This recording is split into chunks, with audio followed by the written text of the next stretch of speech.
مگر جناب موسیٰ کے قتل کی سازش دربار میں سب کے سامنے ہوئی، امام امر والزمان کے قتل کی سازش بھی دربار میں ہوئی۔ ایک روایت پیش کروں گا، علی ابن ابراہیم المہزیار امام کے صحابی ہیں، 11ویں امام کے صحابی ہیں، اور وہ خوش نصیب صحابی ہیں کہ 12ویں امام کو جب کبھی کسی سے ملاقات کروانا ہوتی تھی تو 11ویں امام انہیں کہتے تھے کہ جاؤ سرداب میں جاؤ اور حجت خدا کو لے کے آؤ۔ جناب علی ابن ابراہیم مہزیار، ایک دن کوئی بھی نہیں آیا ملاقات کے لیے، لیکن 11ویں امام نے کہا جاؤ میرے بیٹے کو لے کے آؤ۔ گئے ہیں جناب علی ابن ابراہیم المہزیار، گئے ہیں، جانے کے بعد جب بیسمنٹ میں سرداب میں گئے تو امام کا چہرہ 14ویں کے چاند کی مانند چمک رہا تھا۔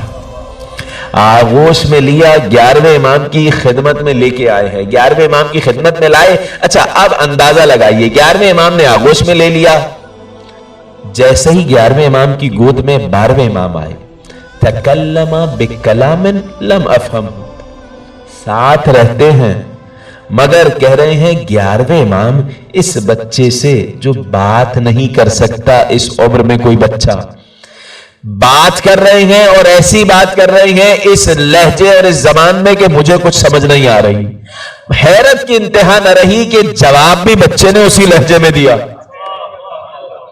کچھ گفتگو ہوئی، ایک حجت خدا کی، دوسری حجت خدا سے، نہیں معلوم کیا سمجھا رہے ہیں، مگر امام نے کہا یہ لو اور اب دوبارہ اسی مقام پہ حجت خدا کو پہنچا دو۔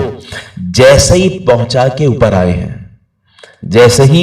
کے اوپر آئے، گھر کے اندر کچھ اسلحہ بردار داخل ہو گئے، اسلحہ لے کر۔ اچھا میں اشارہ کرتا ہوں، اسلحہ لے کر کیوں داخل ہوئے؟ کیونکہ انہوں نے بچے کی صدا سن لی تھی۔ جناب نرجس خاتون کے حوالے سے جو روایت ہے کہ کنویں میں ڈال دیا گیا تھا امام امر زمان کو، اور اللہ نے حفاظت کی امام امر زمان کی، اسی طرح جس طرح جناب یوسف کی حفاظت کی۔ اس وقت کچھ خواتین گھر پہ داخل ہوئی تھی اور آواز سن چکی تھی بچے کی، مخبری ہو چکی ہے کہ گھر میں بچے کا وجود سنا گیا ہے، آواز سنی گئی ہے، تلاشی لے لی گئی، بچہ ملا نہیں ہے، اللہ نے حفاظت کی ہے جناب موسیٰ کی مانند امام امر والزمان کی۔ اب یہ بات دربار تک پہنچ چکی ہے، یہ اسلحہ بردار داخل ہوئے، انداز دوسرا ہے۔ 11ویں امام کے پاس آئے اور کہا حاکم آپ کو سلام کہہ رہا ہے اور پیغام یہ ہے کہ آپ کو اللہ نے بیٹا دیا ہے، آپ نے ہمیں بتلایا بھی نہیں تاکہ ہم آپ کی خوشی میں شامل ہو سکیں۔ اندازہ لگا رہے ہیں، بتلایا بھی نہیں کہ ہم آپ کی خوشی میں شامل ہو سکے۔ بادشاہ بچے سے ملاقات کرنا چاہ رہا ہے، لہذا بچے کو بادشاہ تک بھیجے۔ اندازہ لگا رہے ہیں، بچے کو بادشاہ تک بھیجے۔ اب یہاں علی ابن ابراہیم مہزیار کھڑے، 11ویں امام بیٹھے ہیں، کیا جواب دیں گے امام؟ انہیں نہیں سمجھ آ رہا۔ امام متوجہ ہوئے علی ابن مہزیار کی جانب اور کہا یا علی ابن مہزیار اذهب وَأْتِ بِحُجَّةِ اللَّهِ، اے علی ابن ابراہیم مہزیار جاؤ حجت خدا کو لے کے آؤ۔ کہتے ہیں میرے پیروں میں طاقت نہیں تھی، مجھے سمجھ آ رہا ہے یہ قتل کرنے کے لیے منگوا رہے ہیں، مولا کیا کہہ رہے ہیں؟ اور یہ بھی نہیں کہہ رہے میرے بیٹے کو لے کے آؤ یا بچے، نہیں، حجت خدا یہ بتلا رہے ہیں کہ حجت خدا ہے جو آئے گا۔ مجھے یقین ہے قتل کرنے کے لیے بلایا جا رہا ہے، رات کا پہر ہے، آدھی رات کا پہر ہے، قتل کرنے کے لیے بلایا جا رہا ہے۔ کھڑے رہے، ہلے نہیں اپنے مقام سے۔ عجیب بات ہے، 11ویں امام نے دوبارہ کہا اذهب، جاؤ حجت خدا کو لے کے آؤ۔ پھر کہتے ہیں دارا عقلی، میری عقل پرواز کر گئی، مجھے سمجھ آ رہا ہے مولا کیا کہہ رہے ہیں، ان کو لا کے پیش کر دوں۔ تیسری مرتبہ تبسم، 11ویں امام مسکرائے اور کہا کیوں خوف کھاتے ہو، جاؤ حجت خدا کو لے کے آؤ، نہ صرف لے کے آؤ ان کے ساتھ دربار لے جاؤ۔ اب شاید کچھ سمجھ آیا ہو کہ 11ویں امام 12ویں امام سے کیا گفتگو کر رہے تھے۔ جناب علی ابن مہزیار جب گئے ہیں اب سرداب میں، تو اب امام علیہ السلام کا چہرہ ڈھکا ہوا تھا۔ چہرہ ڈھکا ہونے کے باوجود